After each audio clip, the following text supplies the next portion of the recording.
we've got some cool ideas. We've got some. You got to think outside the box, David, and that's what this episode is about. It's about thinking outside the box, thinking differently, and ways to be able to create new sources of revenue through potentially what you have or what you can buy.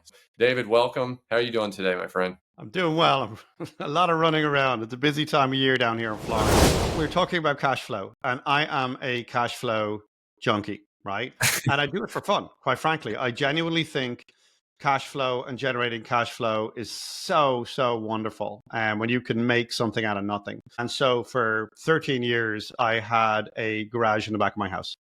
And about 2 or 3 years ago, or actually, what I'm saying 2 years ago, but maybe a year and a half ago, I had possums in it. Literally, there were possums living in my garage. Yep.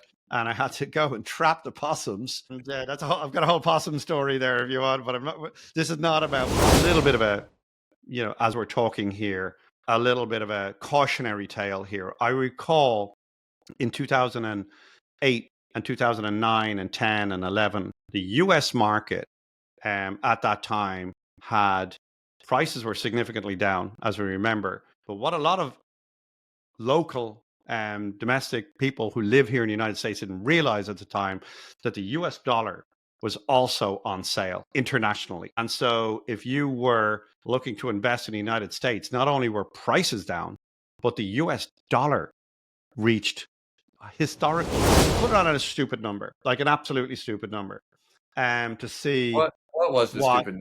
I like to get specific. So what's a stupid number in your world, David? I rented it out, let's say in the last month, I've rented it for around 21 days and it's brought in over $8,500 for a garage. 21 nights for a garage that was sitting there with possums in it. $8,500. Now my family's monthly expenses are somewhere around 13,000. Right. And so that is like 50% of my entire expense. Home buyers have been a full percentage below that. I have a 15-year fixed on a number of my properties, a touch over 2%. So, I have some good interest rates in my world. And so Clark, this transition from 4% to 8% is, let's face it, it's a financial tsunami in the investor minds.